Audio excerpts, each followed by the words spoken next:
Welcome to the Voice of America in Korean.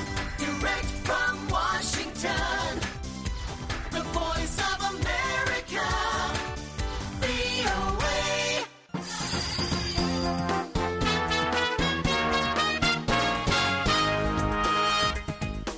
여러분 안녕하십니까? 여기는 미국의 수도 워싱턴에서 보내드리는 VOA 방송입니다. 지금부터 VOA 저녁 방송을 시작하겠습니다. VOA 방송은 매일 새벽 2시부터 3시까지, 그리고 매일 아침 4시부터 6시까지, 또 저녁 8시부터 자정까지 3차례 보내드립니다. VOA 방송은 객관적이고 공정하며 포괄적인 한반도와 미국 그리고 세계 소식과 함께 각종 정보와 교양, 오락 등 다양한 프로그램을 전해드리고 있습니다.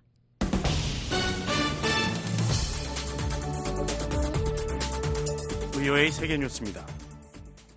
미국 민주당 전당대회 사흘째인 어제 부통령 후보 지명자인 팀 월즈 미네소타 주지사가 후보직을 공식 수락했습니다. 월즈 후보는 이날 일리노이주 시카고에서 사흘째 계속된 민주당 전당대회에서 자신에 대한 부통령 후보 지명을 수락하면서 카멀라 해리스 부통령은 경험 많고 준비되어 있는 대통령 후보라고 말했습니다. 월즈 후보는 미국은 아이들이 굶주리지 않고 의료와 주거가 곧 인권인 곳이어야 한다면서 이 의제들을 위해 투쟁하는 것이 민주당이 나아가는 방법이자 도널드 트럼프 공화당 대통령 후보의 장을 넘길 방법이라고 강조했습니다. 이날 찬조연사로 나선 빌 클린턴 전 대통령은 내가 말하고 싶은 유일한 개인적 허영이 있다면 내가 아직도 도널드 트럼프보다 어리다는 점이라며 트럼프 후보의 고령 문제를 에둘러 지적했습니다. 낸시 펠로시 전 하원 의장도 2021년 1월 6일 트럼프 후보 지지자들의 의사당 난입 사건을 거론하면서 그해 1월 6일 누가 민주주의를 공격했는지 잊지 말자며 해리스 부통령을 대통령으로 선출해 트럼프 후보의 백악관 복귀를 막아줄 것을 호소했습니다. 이날 전당대회에는 유명 방송인 오프라 윈프리가 깜짝 출연해 해리스 월즈 후보의 당선을 위해 힘을 모을 것을 촉구했습니다. 민주당 전당대회는 해리스 부통령의 대통령 후보 수락연설을 끝으로 오늘 막을 내립니다. 한편 트럼프 후보는 이날 노스캐롤라이나주 애쉬보로에서 지난달 총격 사건 이후 첫 야외 유세를 가졌습니다. 트럼프 후보는 단상에 설치된 방탄 유리벽과 현장에 배치된 저격요원의 보호 속에 이루어진 유세에서 조 바이든 행정부가 존재하지 않는 81만 8천 개의 일자리를 통계에 조작해 넣었다면서 민주당에 대한 공세를 이어갔습니다. 트럼프 후보는 또 자신의 소셜미디어에서 해리스 부통령을 급진 좌파 마르크스주의자라고 부르면서 오늘 남부 국경지대로 이동해 국경차르라 불리는 동무가 미국에 일으킨 이주민 범죄 문제를 해결할 것이라고 말했습니다. 조 바이든 미국 대통령이 어제 베냐민 네타냐후 이스라엘 총리와 전화회담을 갖고 팔레스타인 무장정파 하마스와의 휴전 협상 등에 대해 논의했습니다. 바이든 대통령은 이날 회담에서 휴전과 인질석방 협상을 매듭짓는 일에 시급성을 강조했다고 백악관이 보도자료를 통해 밝혔습니다. 백악관은 또 두 정상이 남아있는 협상 과정의 장애물을 제거하기 위해 이집트 수도 카이로에서 열릴 예정인 추가 협상에 대해서도 논의했다고 전했습니다. 바이든 대통령은 영내 미군 자산 배치를 포함해 이란의 모든 위협으로부터 이스라엘의 방어를 지원하기 위한 미국의 적극적이고 지속적인 노력에 대해서도 강조했다고 백악관은 설명했습니다. 이런 가운데 토니 블링컨 미 국무장관은 이날 아이만 사파디 요르단 외무장관, 하칸 피단 튀르키예 외무장관과 각각 전화회담을 갖고 휴전 협상을 신속히 마무리해야 할 필요성과 영내 사태 악화 방지 방안 등에 대한 논의를 했다고 국무부가 밝혔습니다. 한편 이스라엘 총리실은 이날 성명에서 휴전 협상과 관련해 가자 지구가 다시는 이스라엘 안보 위협이 되지 않는다는 점을 포함해 이스라엘 안보 내각에 의해 규정된 대로 모든 전쟁 목표 달성을 주장할 것이라고 말했습니다. 하마스도 성명에서 이스라엘군의 가자 내 작전 중지와 전면 철수, 하마스 억류인질과 이스라엘 내 팔레스타인인 수감자의 맞교환 등 기존 요구사항들을 되풀이했습니다. 이스라엘군이 가자지구 남부에서 팔레스타인 무장정파 하마스의 라파 여단을 격파했다고 요아브 갈란트 이스라엘 국방장관이 어제 밝혔습니다. 갈란트 장관은 이날 라파 지역 내 이집트와의 접경 지역인 필라델피 회랑을 시찰하면서 이같이 밝히며 150곳 넘는 하마스 지하갱도를 파괴했다고 말했습니다. 이와 관련해 이스라엘군은 20일 가자지구 곳곳에 공습을 가해 30여 곳의 테러 시설을 파괴하고 테러범 수십 명을 사살했다고 밝혔습니다. 이스라엘군은 이날도 남부 칸 유니스 서쪽 지역으로 탱크를 동원한 진격을 이어가는 한편 가자 중부 데이르 알발라 내 인도주의 지역 일부에 추가 대피령을 내렸습니다. 하마스가 통제하는 가자지구 보건당국은 이날 현재 이스라엘군의 공격으로 사망한 팔레스타인인 수는 4만 223명이라고 주장했습니다. 또 가자 보건당국은 오늘 중부 베이트 라히아와 알마그하지 난민촌 등 가자지구 곳곳에 대한 이스라엘군 공습으로 최소 21명이 추가로 사망했다고 밝혔습니다. 미군이 중동 국가 예멘 내 이슬람 무장 조직 후티 반군의 미사일 등 군사 시설을 파괴했다고 중동 지역을 관할하는 미 중부사령부가 어제 밝혔습니다. 중부사령부는 이날 보도자료에서 하루 사이 중부사령부가 예멘 후티 반군 통제 지역 내 지대공 미사일과 레이더 체계를 파괴하는 데 성공했다고 말했습니다. VOA 세계뉴스 김시영입니다.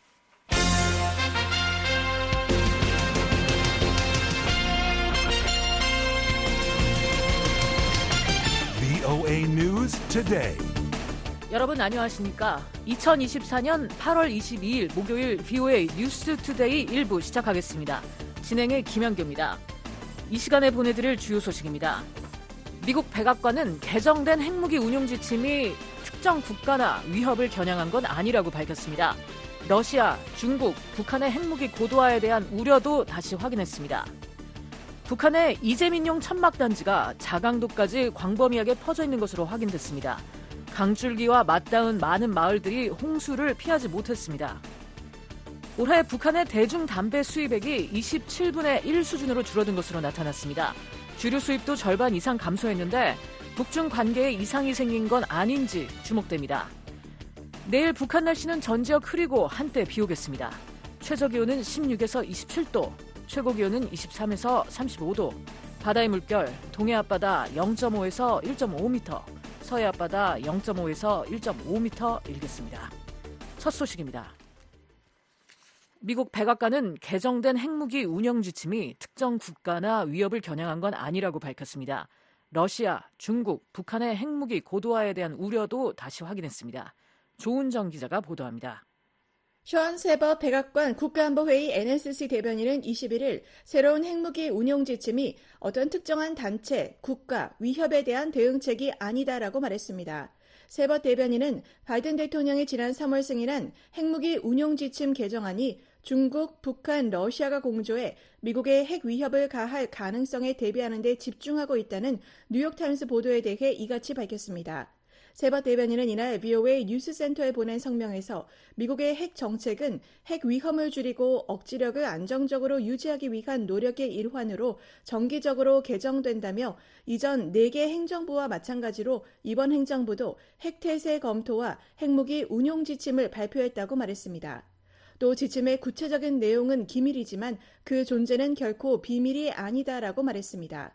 대변인은 이어 우리는 러시아, 중국, 북한의 핵무기 고도화에 대해 반복적으로 우려를 표명해왔다고 밝혔습니다.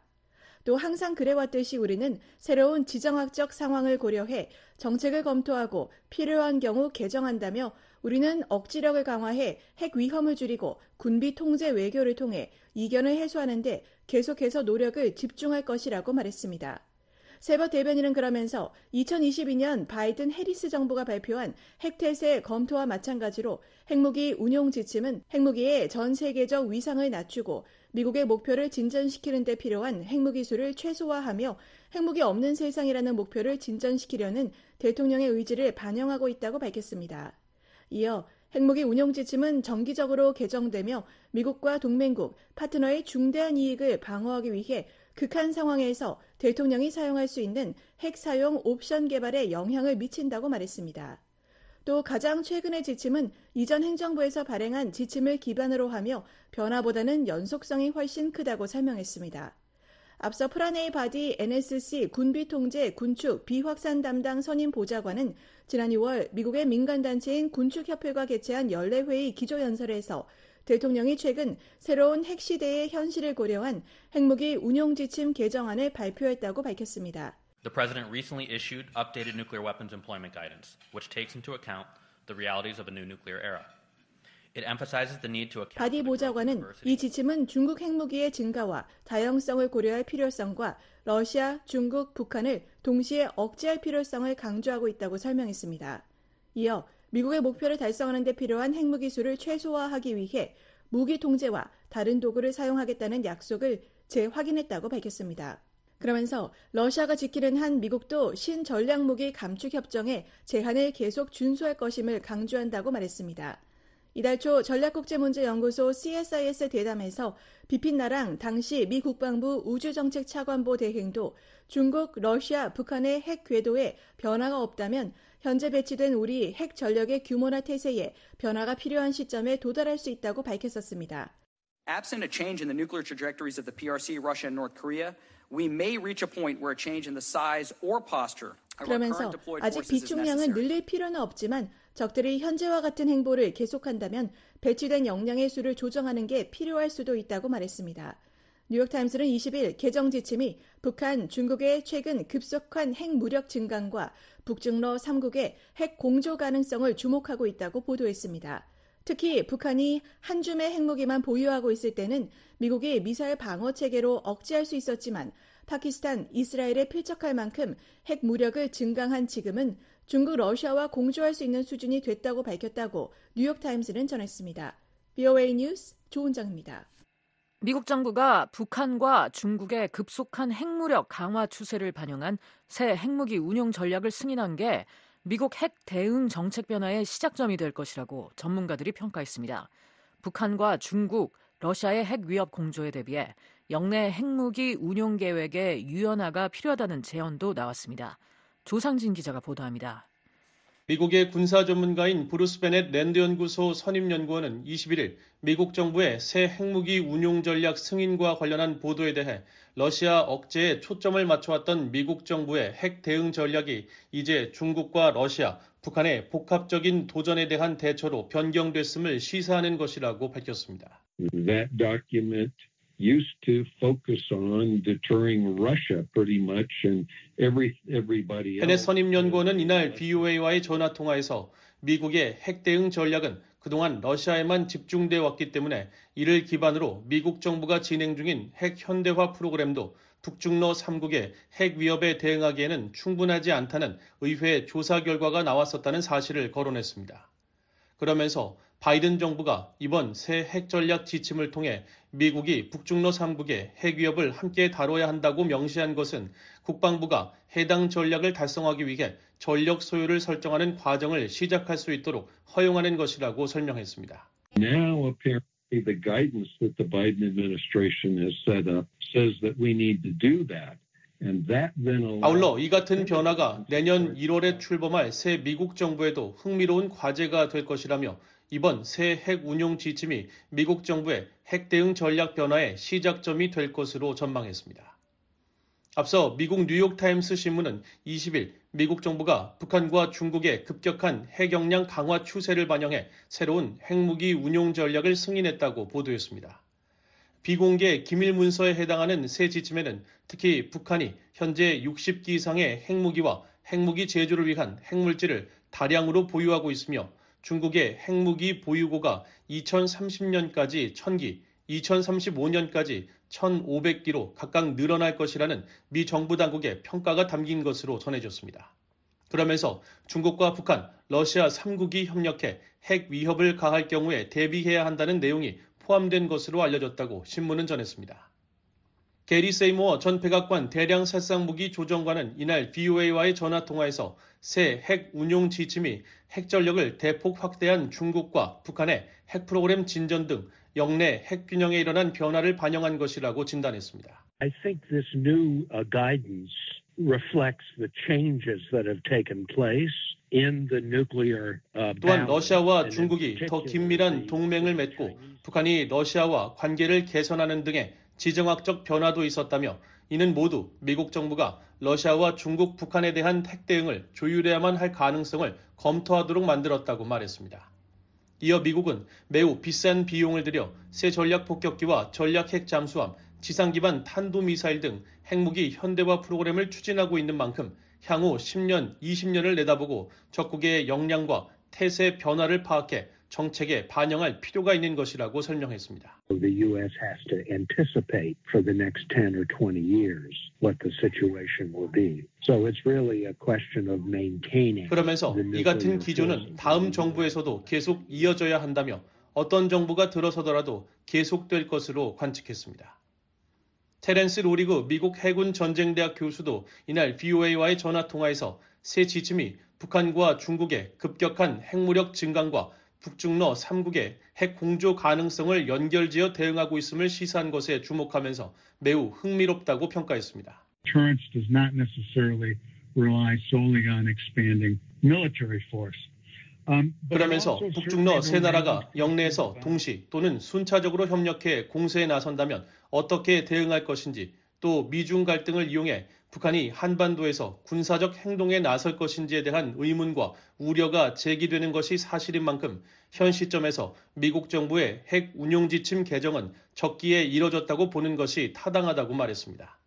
전문가들은 북중러 3국이 공조를 통해 미국과 동맹에 대한 핵 위협에 나설 가능성에 대비해 미국 정부는 영내 핵 태세에 변화를 줄 필요가 있다고 제언했습니다.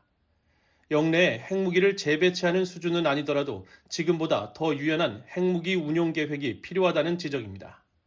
브루스 베넷 선임연구원은 미국이 가장 먼저 해야 할 일 중 하나는 중국 등이 공격하면 곧바로 대응할 수 있도록 영내에서 핵무기를 유연하게 계획할 수 있어야 한다고 말했습니다. Well, I think one of the first things the U.S. needs to do, that the U.S. has been assuming that we can 북중러가 함께 공격해도 신속하게 대응할 수 있다는 것을 분명히 보여줄 수 있도록 관련 대응 역량을 영내에 지금보다 더 투입할 수 있어야 한다는 것입니다.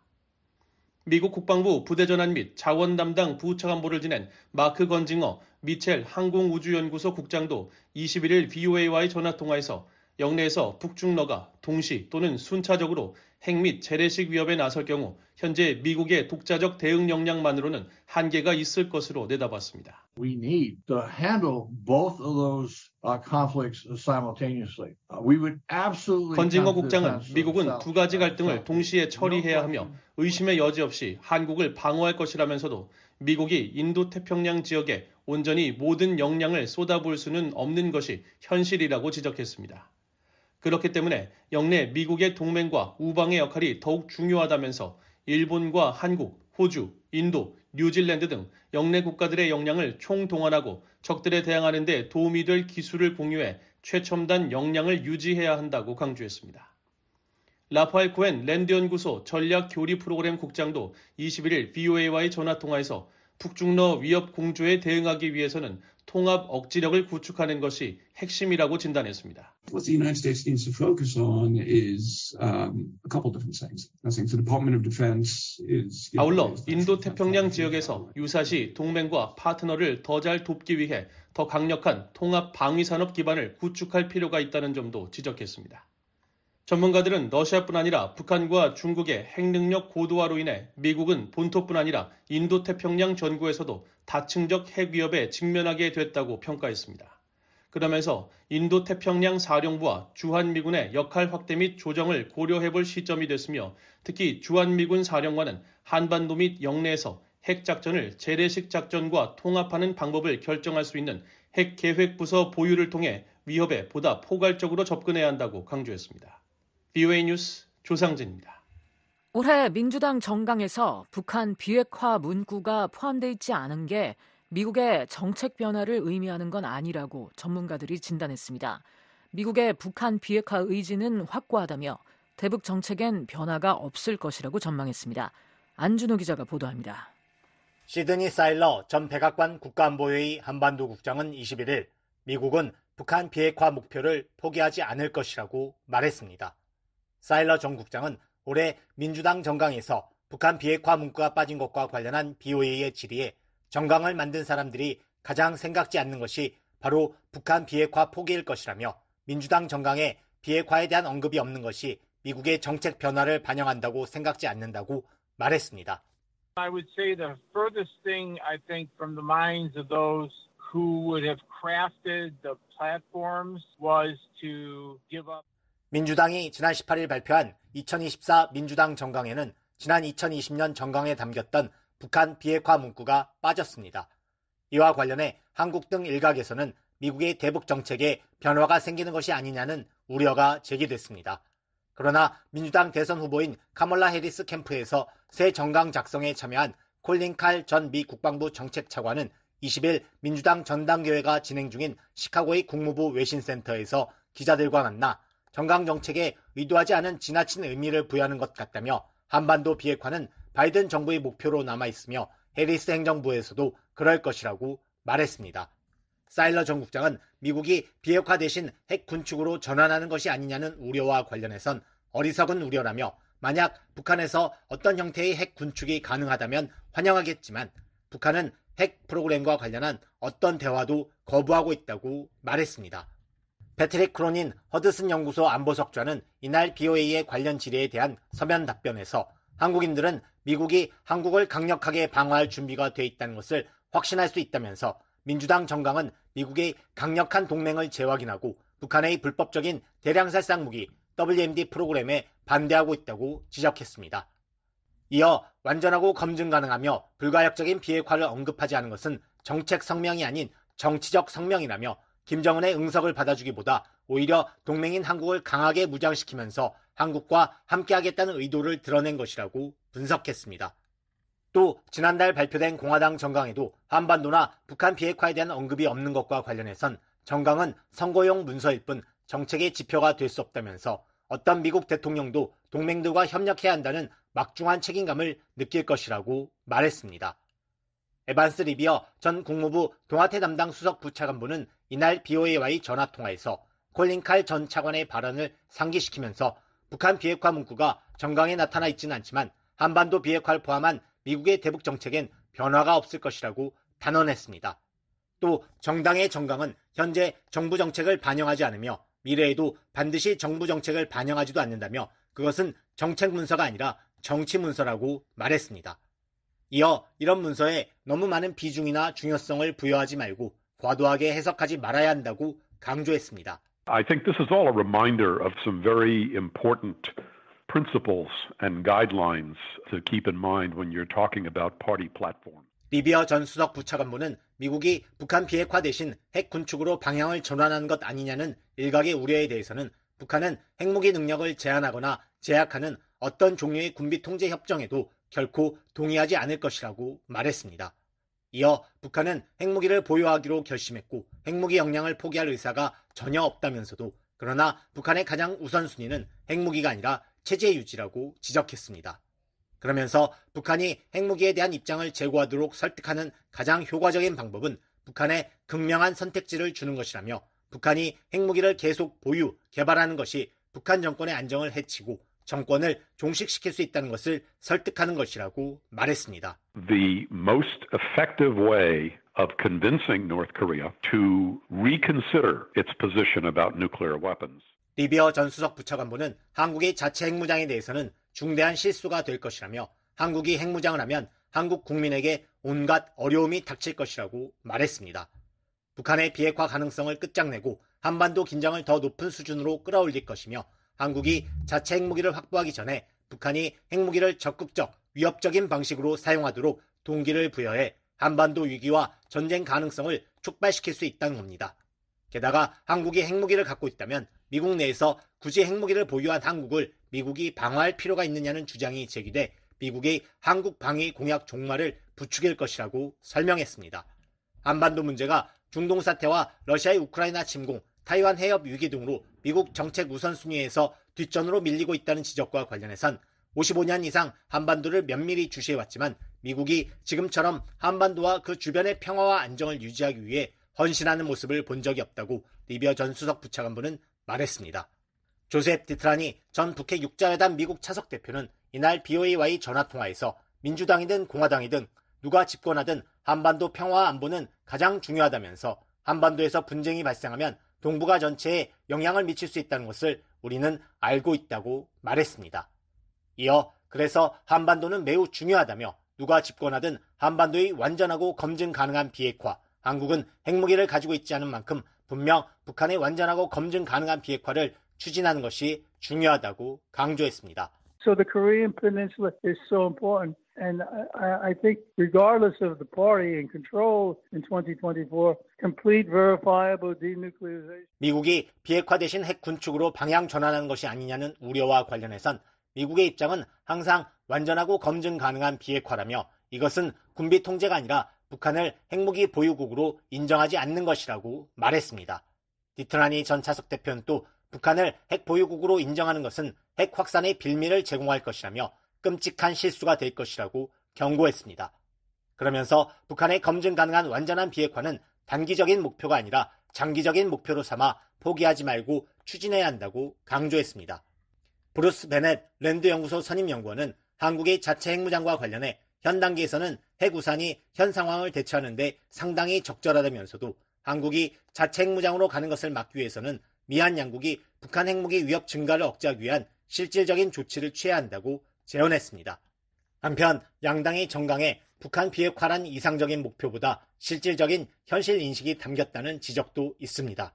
베넷 선임 연구원은 대부분의 전문가들은 북한이 비핵화할 거라고 생각지 않는다고 말했습니다. 이어 민주공화 양당은 비핵화에 대한 이상적인 바람보다는 현실을 인식하고 있다면서 비핵화가 궁극적인 목표가 될 수 없다는 것은 아니지만 단기적인 목표가 될 수 없다는 것은 분명하다고 말했습니다. 만약 북한 비핵화를 단기적인 목표로 추구한다면 실패할 것이란 것이 상황의 본질이며 북한 비핵화 목표가 민주공화 양당의 정강에 포함되지 않은 것은 아무도 그 목표를 달성하지 못한 데 대한 책임을 지고 싶어하지 않는다는 걸 의미한다는 겁니다. I mean, most experts don't think that North Korea is ever going to denuclearize. 베넷 선임 연구원은 또 한반도 문제가 미국의 우선순위에서 밀려나고 있다고 진단했습니다. 이어 미국은 한국에 많은 관심을 기울이지 않는 것 같다면서 미국은 한국에서 일어날 수 있는 최악의 상황 중 하나가 북한이 핵무기를 계속 만들어 대량으로 보유하는 것이란 것을 알고 있지만 미국은 그런 핵무기 증가를 막으려는 노력과 관련된 위험을 감수할 준비가 돼 있지 않다고 말했습니다. BOA 뉴스 안준호입니다. 김영호 한국 통일부 장관은 윤석열 대통령이 천명한 8.15 통일 독트린은 북한 체제를 부정한 게 아니라며 오히려 민족과 통일까지 부정하고 있는 북한 당국이 이에 대해 설명해야 한다고 말했습니다. 김 장관은 대남 오물풍선 살포가 대북 전단 때문이라는 건 북한의 주장일 뿐이라고 일축했습니다. 서울의 김환용 기자 연결해 자세한 내용 알아보겠습니다. 김환용 기자. 네, 서울입니다. 네, 김영호 한국 통일부 장관이 오늘 서울에서 외신 기자들과 간담회를 했군요. 네, 그렇습니다. 김영호 장관은 22일 서울 한국프레스센터에서 열린 서울 외신기자클럽 초청 간담회에 참석했습니다. 김 장관은 이 자리에서 모두 발언을 통해 윤석열 대통령이 지난 광복절 때 천명한 8.15 통일 독트린의 의미와 내용 그리고 이행 계획에 대해 설명했습니다. 김 장관은 이 독트린이 대한민국 헌법과 보편적 가치에 입각한 자유통일 대한민국 달성을 목표로 하고 북한의 핵미사일 고도화, 인권 상황 악화, 그리고 최근 민족과 통일을 거부하는 시대적 변화와 현실을 반영한 실천 전략들을 담고 있다고 밝혔습니다. 김 장관은 8.15 통일 독트린의 7대 추진 방안 가운데 남북 당국 간 실무 차원의 대화 협의체 설치가 가장 중요하다며 북한이 이에 호응하기를 거듭 촉구하기도 했습니다. 그렇군요. 간담회로 진행된 만큼 기자들의 관련 질문들도 있었겠죠. 어떤 문답이 오갔는지요? 네, 북한 주민들의 알 권리 등 인권 문제가 강조된 이번 독트린이 북한 체제를 인정하는 역대 한국 정부의 민족 공동체 통일 방안과 모순된 사실상의 흡술 통일론이 아니냐는 질문이 있었습니다. 김 장관은 이에 대해 북한 주민의 정보 접근권이나 인권 문제 지적은 상호 체제 인정이라는 범위 내에서 충분히 이해될 수 있다고 강조했습니다.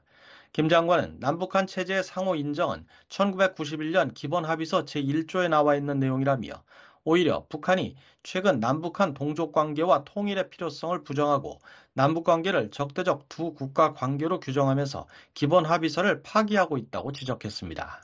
남북기본합의서 그 서문을 보게 되면은 서문에 나와 있는 그 내용을 북한이 완전히 부정하는 그런 방향으로 가고 있습니다. 거기에 대해서는 북한 당국이 입장을 내놓아야 되겠다. 북한 당국의 설명이 필요하다. 저는 그렇게 생각을 합니다. 한국 정부의 통일 독트린이 북한 주민들의 정보 접근권 강화에 큰 비중을 두고 있는데 구체적인 실행 방안에 대한 언급은 없었나요? 네, 김 장관은 폐쇄 사회에서 정보 접근권은 그 시대의 첨단 기술 발전과 밀접하게 관련돼 있다며 첨단 기술을 적극 활용하겠다는 의지를 보였습니다. 현재 우리 국내 그리고 해외에서는 기존의 아날로그식의 이 정보 접근 방식과 다른 첨단 기술을 동원하는 그런 정보 접근 기술들을 적용해야 되지 않는가 이런 논의가 있는 것으로 그렇게 알고 있습니다. 김 장관은 그러면서 정부가 북한 인권 분야 민간단체의 콘텐츠 개발과 제작을 계속 지원할 것이고 여기엔 정보 접근 확대, 첨단 기술을 적용하려는 민간단체의 관심도 포함된다고 말했습니다. 김 장관은 지난 2016년부터 2020년까지 입국한 탈북민의 80% 이상이 탈북 전 1년간 한국 드라마 등 외부 영상물을 본 경험이 있다는 통일부 조사 결과를 언급하면서 외부 정보에 대한 북한 주민의 욕구는 대단히 자발적이라고 강조했습니다. 김 장관은 이와 함께 최근 강원도 고성과 서해 교동도로 각각 망명한 북한 군인과 민간인이 모두 20대 남성이라며 지난해 입국한 탈북민 196명 중 2030 세대가 과반이라고 전했습니다. 그렇군요. 김 기자, 통일 독트린 말고 다른 남북한 간 현안에 대한 얘기도 있었습니까? 네, 북한의 대남 오물 풍선 살포에 따른 한국 측의 대북 확성기 방송 문제에 대한 질문이 있었는데요. 김 장관은 북한의 오물 풍선이 대북 전단 때문이라고 하지만 이는 북한의 주장일 뿐이라며 대북 확성기 방송이 이루어지고 있는 배경을 설명했습니다. 북한은 오물 풍선을 보내는 이유가 우리 사회를 교란하고 또 우리 국민의 불안감을 조성하기 위한 그런 목적도 있다 이렇게 보입니다. 그렇기 때문에 우리 정부가 확성기의 재개 등 그에 대해서 단호한 조치를 취했다 이렇게 말씀을 드립니다. 김 장관은 대북 확성기 방송 지속 여부에 대해선 대북 전략과 관련된 문제이기 때문에 미리 말하기 적절하지 않다고 밝혔습니다.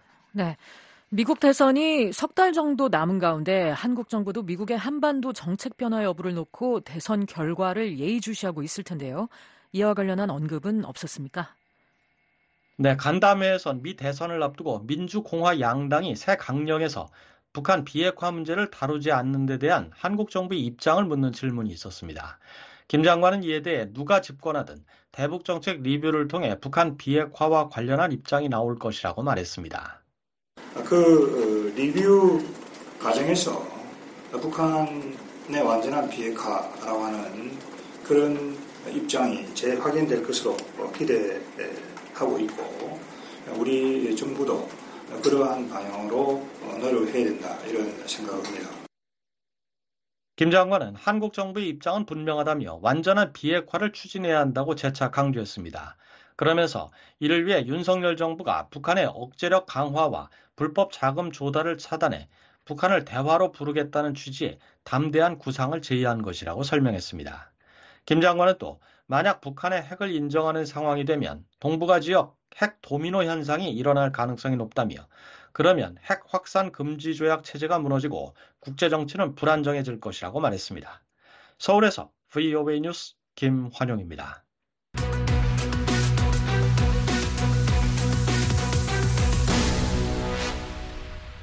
북한의 이재민용 천막단지가 자강도까지 광범위하게 퍼져 있는 것으로 확인됐습니다. 강줄기와 맞닿은 많은 마을들이 홍수를 피하지 못했습니다. 함지아 기자가 보도합니다. 북한 자강도 시중군 일대를 촬영한 플래닛랩스의 최근 위성사진에 주황색으로 된 한 지점이 보입니다. 이곳은 평범한 학교 운동장이지만 8월부터는 우주에서도 식별될 정도의 밝은 주황색 빛을 드러내고 있습니다. 최근 BOA가 평안북도 의주군 일대에서 포착한 수재민용 대규모 천막단지가 자강도에서도 발견된 것입니다. 천막단지, 즉 수재민용 텐트촌이 형성된 곳은 더 있습니다. 자강도 만포시와 성간읍, 전천읍, 초산읍, 장백노동지구 등 시중군을 포함해 모두 6곳에서 주황색 혹은 파란색 텐트 물결이 확인됐습니다. 앞서 BOA는 플래닛랩스의 위성사진을 분석해 의주군과 주변 지역 약 9곳에서 주황색과 노란색 천막단지가 만들어졌다고 전한 바 있습니다. 이번에 발견된 지역까지 최소 15곳에서 천막단지가 확인된 것입니다. 이들 텐트촌은 모두 북한의 수해 피해가 발생한 직후 만들어졌습니다. 또 압록강과 자성강, 장자강 등 강변 옆 마을이라는 공통점이 있습니다. BOE는 이 일대 마을을 하나씩 들여다보는 방식으로 텐트촌 형성 여부를 확인하고 있는데 미처 발견하지 못한 마을까지 합치면 더 많은 지역에 수재민용 시설이 설치됐을 가능성이 있습니다. 또 한눈에 식별되는 주황색이나 노란색, 파란색이 아닌 녹색이나 회색 계열의 천막을 사용한 경우까지 감안하면 텐트촌이 만들어진 곳은 더 많을 것으로 추정됩니다. 이는 이번 수해로 인해 북한이 입은 피해가 적지 않다는 것을 시사합니다. 앞서 김정은 국무위원장은 북한 수해로 인한 사망 실종자 규모를 1000에서 1500명으로 추산한 한국 언론 보도를 공개적으로 강하게 비난한 바 있습니다. 하지만 이에 대해 구병삼 한국통일부 대변인은 이번 수해가 그만큼 심각하고 이로 인한 흉흉한 민심을 외부의 탓으로 돌리려는 의도로 분석한 바 있습니다. 북한이 대규모 수해 피해로 전 사회적 역량을 동원해야 하는 비상 상황에서 비난의 대상을 외부로 돌림으로써 민심 이반을 최소화하려는 의도가 있는 것으로 봅니다. 흥미로운 점은 압록강을 국경으로 공유하고 있는 중국에선 큰 강의 범람이나 수재민의 대규모 텐트촌 등이 보이지 않는다는 점입니다. 같은 지역에 비슷한 양의 폭우가 쏟아져 내렸지만 유독 북한만 큰 피해를 입은 것입니다. 전문가들은 북한의 사회 기반 시설에 대한 투자 부족과 황폐한 살림이 이번 수해 피해를 키웠다고 지적한 바 있습니다. 제롬 소바주 전 유엔 개발계획 평양사무소장은 15일 BOE에 수해를 줄이기 위해서는 제방 구축 등 다양한 대책이 필요하지만 북한에서는 수십 년 동안 이에 대한 투자가 이루어지지 않았다고 말했습니다. Well, there is a very huge deficit in investment in DPRK's infrastructure. 이어 하수시설이 오래돼 배수가 잘 되지 않는 것도 해마다 집중호우에 대한 취약성을 높인다고 덧붙였습니다. 또 한반도 안보전략연구원의 정성학 영상분석센터장은 BOA에 지난 7월 남북 간의 강수량이 비슷함에도 불구하고 수해 규모 측면에서는 큰 차이가 있다고 말했습니다. 올해 그 폭우가 말이죠. 좀 위로 올라간 거거든요. 그 남한에서도 그런 폭우가 있었어요. 북한만큼 이렇게 심하지 않았다는 거죠. 근데 북한은 산림이 황폐화되어 있다는데 첫 번째 원인을 두고 싶습니다. 정 센터장은 이처럼 고르지 못한 북한의 산림 복구 정책을 지적하며 여전히 북한의 산림 황폐화가 진행되고 있고 일부 지역에서 산림이 늘더라도 충분히 자라지 못해서 홍수 저감 능력을 발휘하지 못하고 있다고 지적했습니다. BOE 뉴스 함지아입니다. 수해를 입은 북한이 국제사회의 지원 제안을 받아들이지 않고 있는 데 대해 스위스가 유감을 표명했습니다. 유엔은 북한 정부가 요청하면 지원을 제공할 준비가 돼 있다고 밝혔습니다. 안소영 기자입니다. 스위스 외무부가 21일 북한의 수해 복구를 위해 국제 인도주의 단체들이 신속히 복귀해야 한다고 강조했습니다. 스위스 외무부 대변인은 북한이 국제사회의 수해 지원을 거부하고 있는 데 대한 BOE의 논평 요청에 신종 코로나와 관련한 북한의 엄격한 제한 조치가 완화됐음에도 국제 인도주의 활동가들의 대북 접근이 여전히 불가능한 데 대해 유감이라고 밝혔습니다. 이어 인도주의 요원들이 신속하고 안전하며 방해받지 않고 접근하는 것은 필수적이라고 강조했습니다. 그러면서 이는 주민들에게 경제적 전망을 개선할 기반을 제공하는 데 도움이 될 것이라고 덧붙였습니다. 스위스는 지난 1997년부터 평양에 상주사무소를 설치하고 대북 지원 사업을 이어왔지만 2020년 3월 북한의 국경 봉쇄로 현재 활동을 일시 중단했습니다. 지난 2월 4년여 만에 신종 코로나로 임시 폐쇄했던 평양에 있는 자국 대사관을 점검하고 돌아온 독일 외무부는 BOA의 관련 논평 요청에 우리는 북한의 심각한 수해와 기타 인도주의적 문제로 고통받는 주민들에 대한 보도에 안타까움을 금할 수 없다고 짧게 답했습니다. 지난달 29일 북한의 노동당 기관지 노동신문은 북부 국경지대에 기록적인 폭우가 내려 피해가 발생했다며 평안북도와 자강도, 양강도의 압록강 연안 일부 군내 지역을 특급 재해비상지역들로 선포한다고 전했습니다. 한국 정부는 지난 1일 북한 압록강 일대에서 발생한 대규모 홍수로 상당한 인명피해가 발생한 것으로 관측했습니다. 김인혜 한국통일부 부대변인입니다. 북한의 공식 발표 또 위성 분석 또 여러 보도들을 종합해 볼 때 신의주, 의주, 자강도 등의 피해 상황이 심각한 걸로 보고 있습니다. 그럼에도 불구하고 북한은 외부의 지원 제의에 일절 응하지 않은 채 자력으로 이번 수해를 복구하겠다는 의지를 나타내고 있습니다. 국무부 대북지원 감시단 등으로 활동했던 윌리엄 브라운 메릴랜드대 교수는 지난 1일 BOA와의 통화에서 국제사회가 북한이 홍수 피해에 대한 지원을 필요로 한다고 생각하더라도 북한이 도움을 요청할 가능성이 거의 없다고 말했습니다. The issue here, though, is really in an emergency, where people are on rooftops or something, and they need 아울러 북한이 도움을 요청한다고 하더라도 실제로 지원을 제공하기는 어려울 것이라고 브라운 교수는 말했습니다. 지난 10일 북한 노동당 기관지 노동신문에 따르면 수해 지역을 방문한 북한 김정은 국무위원장은 우리가 국가 사업의 모든 영역과 공정들에서 제일로 내세우는 것은 인민에 대한 굳은 믿음과 철저히 자력에 의거하는 문제 처리 방식이라고 말했습니다. 조 콜롬바노 주북 유엔 상주조정관실은 21일 VOA에 우리는 북한 정부의 요청이 있을 경우 지원할 준비가 돼 있다고 밝혔습니다. 콜롬바노 상주조정관실은 우리는 상황을 계속 면밀히 모니터링하고 있고 북한 당국의 지원을 제안했다며 이같이 말했습니다. 이어 한편 유엔과 북한 정부 간의 대북 유엔 전략 계획 이행을 위한 정기적인 활동을 재개하기 위해 유엔 국가팀의 복귀에 대한 논의가 진행 중이라고 설명했습니다. 앞서 유엔은 지난 2016년 대북 유엔 전략 계획 2017-2021을 채택했지만 북한의 국경 봉쇄로 활동이 중단되면서 4년 연속 이를 연장한 바 있습니다. 유엔과 북한 당국은 북한의 식량 및 영양 안보와 사회개발 서비스, 보건력과 지속 가능성, 데이터와 개발 관리 등 4가지 전력 우선순위를 선정하고 관련 사업을 실행해 나가기로 합의했었습니다. 주북 유엔 상주조정관실은 세계보건기구와 유엔 아동기금, 세계식량계획, 유엔 개발계획, 유엔 인도주의 업무조정국 등 5개 북한 상주 유엔기구를 총괄하고 있습니다.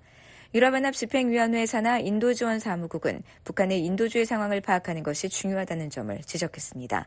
에코 대변인은 이날 VOA에 지난 2020년 이후부터 접근 제한이 지속됨에 따라 인도주의 요원들의 활동이 불가능하다며 이에 따라 2024년에는 이후에 대북 인도주의 자금 지원도 없을 것으로 예상한다고 밝혔습니다.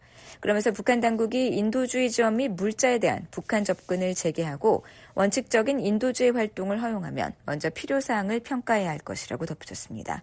VOA 뉴스 안소영입니다. 유엔 안보리 이사국 중 일부 유럽 국가들이 새로운 대북 제재 감시 체제가 필요하다고 거듭 밝혔습니다. 유엔 대북 제재 패널을 대체할 다양한 대안을 검토해야 한다며 특히 유엔 총회 내에 감시 조직을 신설하는 방안을 거론했습니다. 조은정 기자가 보도합니다. 유엔 안보리 대북 제재위 산하 전문가 패널이 공식 해제된 지 거의 4개월이 지난 가운데 일부 유엔 안보리 이사국들이 대안을 적극 모색해야 한다는 입장을 밝혔습니다. 유엔 주재 슬로베니아 대표부는 최근 VOA에 전문가 패널의 임기 연장이 막히면서 상당한 공백이 생겼다며 어떤 의미에서 안보리는 북한 제재 이행과 관련해 신뢰할 수 있는 눈과 귀를 잃은 것은 물론 일관된 설명도 잃은 셈이라고 말했습니다. 이어 슬로베니아는 전문가 패널의 부재를 1718 위원회와 안보리 활동에 대한 도전일 뿐 아니라 비확산 체제 전체에 대한 엄청난 후퇴로 보고 있다고 말했습니다. 앞서 지난 3월 28일 유엔 안보리는 전문가 패널 임기 연장 결의안 채택을 위한 표결을 진행했지만 러시아는 거부권을 행사하고 중국은 기권하면서 부결됐습니다. 이에 미국과 한국, 일본 등이 전문가 패널을 대체할 새로운 방안을 모색해왔습니다. 이달 7일 데니얼 크리튼브링크 미 국무부 동아시아 태평양 담당 차관보와 조구레 한국 외교부 외교전략정보본부장, 나마즈 히로유키 일본 외무성 아시아 대양주 국장은 유선 협의를 갖고 유엔 안보리 전문가 패널의 임무를 대체할 새로운 대북 제재 감시 체계를 연내에 설립, 발족하기로 합의했다고 한국 외교부가 밝혔습니다. 슬로베니아는 미한일이 추진하는 새로운 기구와 관련해 유엔의 역할을 강조했습니다. 슬로베니아 대표부는 북한의 핵무기 프로그램은 국경을 넘어 안보에 영향을 미친다며 안보리뿐만 아니라 더 광범위한 유엔 회원국들이 대북 제재 감시와 이행에 이해관계를 가지고 있다고 말했습니다. 그러면서 모든 옵션을 고려해야 한다면서도 동시에 슬로베니아는 유엔을 핵심으로 하는 다자주의를 믿으며 모든 유엔 관련 옵션이 다 소진된 것은 아니라고 확신한다고 말했습니다. 유엔 주재 스위스 대표부도 최근 VOA에 보낸 논평에서 유엔 총회 내 대북 제재 감시기구 신설을 언급했습니다. 스위스 대표부는 대북제재위원회가 다시 한번 전문가 패널을 구성할 수 있을 때까지 분석 부족에 대응할 수 있는 대안을 찾아야 한다며 스위스는 총회를 포함해 해결책을 모색하는 데 열려 있다고 말했습니다. 또 안보리가 전문가 패널의 임기를 연장하지 않은 것에 대해 거듭 깊은 유감을 나타냈습니다. 그러면서 이는 안보리의 책임에 반하고 국제 군축과 비확산 구조의 붕괴에 더욱 기여하는 결정이며 안보리 결의 이행의 투명성을 감시하고 보장하는 노력을 약화시킨다고 지적했습니다. 유엔 안보리 1718위원회 일명 대북제재위원회 의장국인 스위스는 전문가 패널은 제재 이행을 촉진하는 데 핵심적인 역할을 해왔다며 특히 북한이 불법 핵, 탄도무기 프로그램을 가속화하고 있는 이 중요한 시기에 전문가 패널에 신뢰할 수 있고 수준 높은 보고서는 위원회와 모든 유엔 회원국들의 필수적인 정보의 원천이라고 말했습니다. 일부 유엔 안보리 이사국들이 유엔 총회 내 기구를 거론한 데 대해 2016년 4월부터 2021년 4월까지 전문가 패널에서 활동한 다케우치 마이코 전 위원은 여름 전까지 자신이 직접 일부 이사국들과 논의한 결과 그들은 기본적으로 총회 내 대체기구를 선호한다고 생각한다고 말했습니다. Based on my discussion by the summer of this year, basically the government prefer to have 다케우치 전 위원은 21일 VOA와 전화통화에서 가장 큰 이유는 유엔이라는 제도적 권위나 신뢰성 없이는 전문가 패널이 했던 그런 유형의 작업을 하기 어렵기 때문이라고 말했습니다. 유엔 안보리 대북제재위원회 전문가 패널에서 활동한 후르카와 가스히사 전 위원은 21일 VOA에 보낸 이메일에서 대북제재와 관련해서는 유엔 안보리 회원국 중 미일 한이 핵심이라며 하지만 이들이 유엔 체제 내에 새로운 기구를 설립하는 것을 진지하게 고려하고 있다는 내용은 파악하고 있지 않다고 말했습니다. 이어 삼국 정부가 유엔 총회 산하에 새로운 기구를 설립하는 데 소극적인 것 같다며 그러나 그들은 또한 유엔 외부에 새로운 기구를 설립하는 데 많은 예산을 들이고 싶어 하지 않는다고 말했습니다. 후르카와 전 위원은 유엔 헌장에 따라 가장 강력한 법적 구속력이 부여된 것은 안보리뿐이기 때문에 총회 내 새로운 기구는 안보리 기구만큼 효과적이고 구속력이 있을 수 없다고 지적했습니다. 그러면서 총회 내 기구의 실효성을 높이기 위해서는 적절한 조사관을 선정하고 충분한 예산을 확보하는 것이 중요하다고 말했습니다. 다케우치 전 위원은 총회 내 기구의 실효성을 높이기 위해서는 회원국이 실제로 패널에 적극 협조해야 한다고 말했습니다. However, the panel, to avoid any criticism from these member states who are not supporting the 또한 새로운 감시 조직도 유엔 총회 내 기구 신설에 반대하는 회원국들의 비판을 피하기 위해 이전 안보리 패널과 같이 매우 공정한 방식으로 조사를 진행해야 한다고 말했습니다. 다케우치 위원은 예를 들어 일본 회사가 북한 의류를 수입한 경우나 러시아가 북한에서 미사일을 수입하는 경우나 모두 동등하게 조사해야 회원국들의 신뢰를 얻을 수 있다고 설명했습니다. 한편 대북제재위 의장국인 스위스는 오는 29일 안보리 이사국들의 지난 3개월간의 활동 내용을 보고할 예정입니다.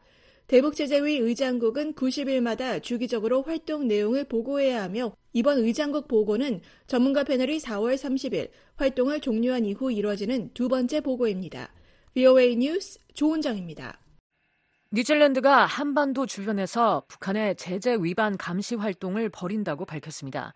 북한이 탄도미사일을 발사하고 금수품을 거래하며 유엔 결의를 지속적으로 위반하고 있다는 점도 지적했습니다. 안소영 기자가 보도합니다. 뉴질랜드 방위군은 21일 뉴질랜드 해군 군수전함 아테아로아함이 일본에 기항했고 요원들이 집행 조정실로부터 브리핑을 받았다고 밝혔습니다. 뉴질랜드 방위군은 이날 관련 사안에 대한 BOA의 논평 요청에 이같이 설명하며 이는 유엔 안보리 대북제재 결의 회피 행위를 적발하고 억제하는 이 선박의 기여의 일환이라고 부연했습니다. 그러면서 작전 기간 아오테로아함은 해상에 전개돼 감시 임무를 수행하며 제재 회피를 적발하고 저지하기 위해 해상 순찰을 수행하는 파트너 국가들의 함정 등의 해상 재급유를 실시할 것이라고 전했습니다. 뉴질랜드 방위군은 북한이 계속 유엔 안보리 결의를 위반하고 있다는 점도 지적했습니다. 북한이 계속해서 유엔 안보리 결의를 위반하며 탄도미사일을 발사하고 있으며 금지된 물품 및 자재의 수출입을 지속하고 있다며 대북 제재는 북한이 비핵화하고 탄도미사일 무기 역량을 포기하도록 설득하는 것을 목표로 하고 있다는 겁니다. 유엔 안보리는 지난 2017년 9월 북한의 6차 핵실험에 대응해 채택한 대북결의 23755에서 석탄과 석유, 해산물 등 북한의 금수 품목의 밀수를 막기 위해 북한 선박과의 선박 간 환적 등을 금지했습니다. 이 같은 안보리 결의 이행을 위해 미국과 일본, 영국, 프랑스, 호주, 뉴질랜드 등은 2018년부터 매년 정기적으로 한반도와 일본 인근 해역의 호위함과 초계기를 순환 배치하며 북한 선박에 불법 환적 등에 대한 해상 감시 활동을 실시하고 있습니다. 뉴질랜드는 앞서 지난 4월에도 해상 초계기를 파견해 감시 활동을 벌인 바 있습니다.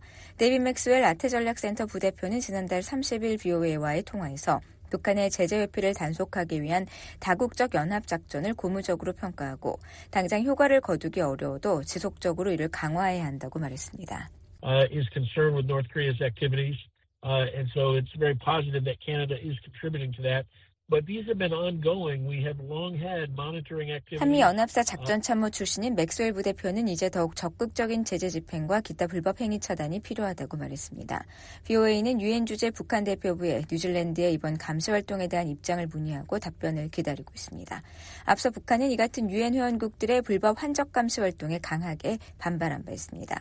지난 5월 북한은 외무성 대외정책실장 명의 담화를 내고 최근 영국과 캐나다, 프랑스, 뉴질랜드 등이 한반도 주변 수역과 아시아태평양 지역에 군함과 군용기를 보내 지역의 군사적 긴장을 고조시키고 있다고 주장했습니다. VOA 뉴스 안소영입니다. 올해 북한의 대중 담배 수입액이 27분의 1 수준으로 줄어든 것으로 나타났습니다. 주류 수입도 절반 이상 감소했는데 북중 관계에 이상이 생긴 건 아닌지 주목됩니다. 함지아 기자가 보도합니다. 올해 1월에서 7월 북한이 중국으로부터 사들인 담배와 기타 담배 대용물의 수입액은 135만 1,000달러입니다. 중국 해관청서의 자료에 따르면 이는 북한의 지난해 동기간 담배 관련 물품 수입액 3,713만 5,000달러의 27분의 1 수준입니다. 앞서 VOA는 지난달 북중 교역액이 전년 대비 약 20% 감소했다고 전한 바 있습니다. 그런데 올해 7개월간 북한의 담배 관련 제품의 수입액은 무려 96%나 떨어져 전체 무역액 하락폭을 크게 상회했습니다. 북한이 수입한 담배 양을 무게로 놓고 보더라도 지난해엔 266.2톤에 달하는 담배 제품이 중국에서 북한으로 건너갔지만 올해는 19.62톤에 불과합니다. 북한의 대중 담배 수입액은 2016년까지 474만 달러에서 2017년 827만 달러로 2배 가까이 늘어난 이후 지속적인 증가세를 보여왔습니다. 특히 2019년엔 3,574만 달러를 기록하며 사상 최대로 올라섰으며 이후 신종 코로나 바이러스로 잠시 주춤하긴 했지만 2022년부터는 수입액 1,000만 달러를 넘기며 회복세를 보였습니다. 따라서 지금과 같은 수준이 계속 유지된다면 올해 북한의 담배 수입액은 근래 최저 수준으로 떨어질 수 있습니다. 북한의 대중 주류 수입액도 큰 폭으로 떨어졌습니다. 북한이 올해 중국에서 사들인 맥주와 증류주, 보드카, 백주 등 주류의 총액은 328만 5천 달러입니다. 이는 지난해 수입액 686만 2천 달러의 절반에 조금 못 미치는 수준입니다. 북한의 고급 주류 수입은 매번 안보리 결의 위반 논란을 일으키는 사안입니다. 유엔 안보리는 지난 2006년 채택한 대북결의 1718호를 통해 북한의 사치품 수입을 금지했으며 2016년 채택된 2270호와 2321호를 통해선 다시 한번 대북 사치품 거래 금지 규정을 상기시켰습니다. 이에 따라 미국과 한국, 일본, 유럽연합은 대북 제재 규정에 적용되는 사치품 목록을 정리해 발표했는데 여기에 위스키와 와인 등 고급 주류가 포함되어 있습니다. 다만 사치품 목록을 작성하지 않고 있는 중국은 주류가 대북 금수품이 아니라는 입장을 보이고 있습니다. 두 나라의 담배와 주류 거래가 줄어든 정확한 이유는 알 수 없습니다. 다만 앞서 일부 전문가들은 양국의 무역액 감소와 관련해 북한과 중국 관계에 이상이 생겼을 가능성을 제기했습니다. 브래들리 뱁슨 전 세계은행 고문은 20일 VOA와의 전화통화에서 중국과 북한의 무역 상황에 영향을 미치는 다양한 요인이 있을 것이라면서도 그중 하나는 러시아와의 관계 때문일 수 있다고 말했습니다. But my feeling is that there are a variety of different dynamics at work that affect the China-North Korea trade situation, and one of them is. 그러면서 중국이 무역 정책을 통해 북한이 너무 거만해지지 않도록 메시지를 보내는 것도 요인일 수 있다고 덧붙였습니다. VOA 뉴스 함지아입니다. 북한이 3년 연속 경구용 소아마비 백신 예방접종을 실시하지 않은 것으로 나타났습니다. 결핵 예방 백신 접종률도 전년 대비 급격히 감소했습니다. 안소영 기자가 보도합니다. 유엔 산하 세계보건기구가 20일 공개한 북한 예방접종 확장 프로그램 보고서에 따르면 지난해에도 북한에서 경구용 소아마비 백신 접종이 이루어지지 않았습니다. 2021년과 2022년에 이어 3년 연속입니다. 보고서에 따르면 북한이 신종 코로나 바이러스 유입을 막기 위해 국경을 봉쇄하기 이전인 2014년부터 2019년까지 경구용 소아마비 백신 접종률은 98% 이상을 기록했습니다. 하지만 2020년에 70%로 떨어졌고 이후 3년간은 예방접종이 실시되지 않았습니다. 지난해 신생아 출생 시 접종해야 하는 결핵 예방 백신 접종률도 급격히 감소한 것으로 나타났습니다. 2022년 99%를 기록했던 결핵 예방 백신 접종률은 지난해엔 63%로 36%포인트나 크게 줄었습니다. 또한 지난해 홍역 예방 백신 접종률도 28%로 2022년의 67%와 비교해 39%포인트 하락했습니다. 이 밖에 지난해 북한에서 출생 직후 접종하는 B형 간염 백신을 맞은 신생아도 단 한 명도 없는 것으로 나타났습니다. 다만 2022년 0%였던 디프테리아와 백일의 파상풍 예방 백신 접종률은 16%로 다소 증가했습니다. 앞서 WHO는 지난달 발표한 보고서에서 지난해 북한의 아동 필수 백신 접종률은 41%로 전 세계 195개국 가운데 가장 낮다고 추산했었습니다. WHO는 유엔 아동기금과 함께 발표한 2023 글로벌 아동 예방접종 보고서에서 이같이 밝히며 2019년 북한의 어린이 백신 접종률은 98%였고 이 같은 수준은 지난 2012년부터 이어져 왔었다고 설명했습니다. 유니세프는 지난달 보도자료에서 코로나 팬데믹 이전 북한의 국가 예방접종률은 대부분의 정기 백신의 경우 96%를 넘은 것으로 알려졌지만 코로나 발병으로 북한 국경이 폐쇄되고 수입 제한 조치가 취해져 백신 재고가 고갈되면서 접종률이 급격히 떨어졌다고 밝혔습니다. WHO와 유니세프는 북한이 2020년 1월 말 코로나 방역을 이유로 국경을 봉쇄하자 같은 해 12월 북한에서 철수했습니다. 제롬 소바주 전 유엔개발계획 평양사무소장은 최근 BOA에 대북지원 사업에 참여하는 기구와 단체들이 북한에 상주하지 못하면 업무에 큰 차질이 빚어질 수밖에 없다고 말했습니다. It's very difficult for an agency, any agency such as the UN or any other agency 소바주 전 소장은 특히 유엔이나 다른 기관들이 외부에서 북한 프로그램을 진행하는 것이 불가능한 건 아니지만 매우 어렵다며 프로그램의 범위에 많은 제한이 있을 것이라고 설명했습니다. BOA 뉴스 안소영입니다. 지금까지 BOA 뉴스투데이 1부 보내드렸습니다. 잠시 후에는 BOA 세계뉴스 뉴스투데이 2부가 방송되겠습니다.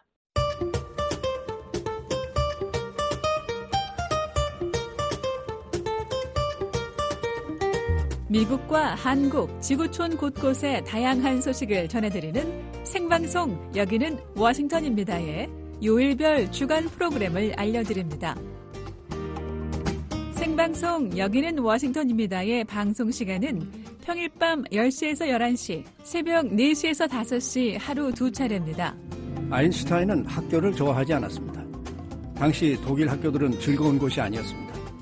학생들은 월요일 밤과 화요일 새벽에는 미국 역사 속 중요한 인물을 소개하는 인물 아메리카를, 화요일 밤과 수요일 새벽에는 라디오로 들어보는 미국 역사 이야기 미국사. 제2차 세계대전 이전에 우드로 윌슨 대통령은 과학자들과 기술자들의 연구 활동을 조직화. 수요일 밤과 목요일 새벽에는 11월 미국의 대통령 선거를 앞두고 주요 이슈를 살펴봅니다. 미국의 선택 2024. When campaigns are looking for additional votes because, elections are... 목요일 밤과 금요일 새벽에는 한국에 사는 탈북민들의 이야기를 찾아가는 탈북민의 세상 보기가 방송되고요. 이걸 배우면서부터 확 달라졌어요. 나만의 사진을 만들기 위해서 금요일 밤과 토요일 새벽에는 주요 뉴스의 배경과 관련 용어, 뉴스 속 인물을 살펴보는 뉴스 따라잡기가 마련되어 있습니다. 헤즈볼라는 1982년 이스라엘과 팔레스타인 해방기구 피에로 간의 무력 충돌이 벌어지는 혼란 속에 출연했습니다. 생생하고 정확한 미국과 한국, 세계 소식 전해드리는 생방송 여기는 워싱턴입니다와 늘 함께하시기 바랍니다.